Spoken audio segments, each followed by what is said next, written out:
This is a detailed analysis of the sudden, high-intensity conflict that erupted between Afghanistan and Pakistan in February 2026.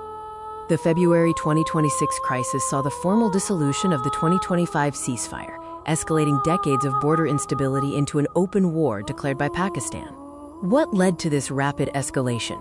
The conflict was preceded by a sequence of increasingly hostile events.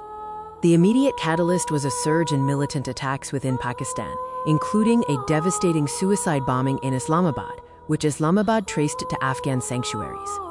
On February 19th, Pakistan issued a formal diplomatic warning, or a démarche, to the Afghan ambassador, threatening unilateral military action if the Taliban did not curb the Tehrik-e-Taliban Pakistan, or TTP.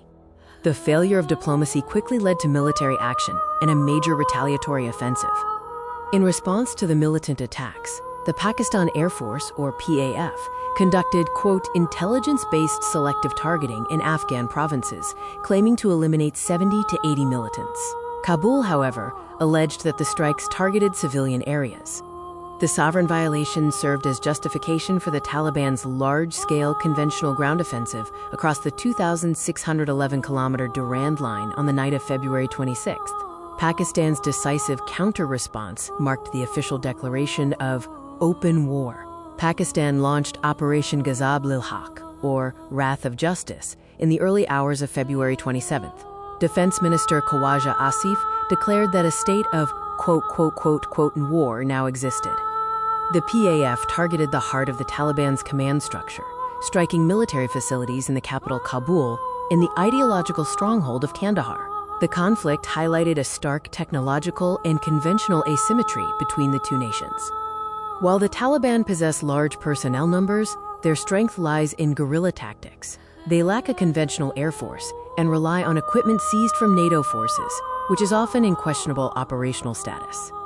Pakistan operates a modern, nuclear-armed military with a sophisticated air force capable of nighttime precision strikes, ensuring aerial dominance over the border areas and urban centers.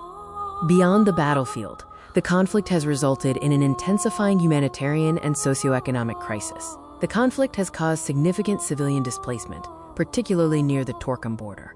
A mortar shell hit a refugee camp, killing 13 civilians, leading the UN to urge both nations to protect non-combatants. The open war institutionalized the economic paralysis. Bilateral trade had already plummeted by 53%, severing a vital artery for goods moving between South and Central Asia. The conflict is deeply embedded in regional rivalries, drawing responses from major international players. Pakistan's declaration was underpinned by the allegation that the Afghan Taliban is being supported by India to act as a proxy. India strongly condemned the strikes, urging Pakistan to, quote, externalize internal failures. For China, the fighting threatens the massive China-Pakistan Economic Corridor, or CPEC. Beijing urged both sides to stay, quote, cool-headed, as it attempts to balance ties with both nations. The events of February 2026 have redefined the regional security landscape, transforming the disputed Durand Line into a volatile, conventional frontline.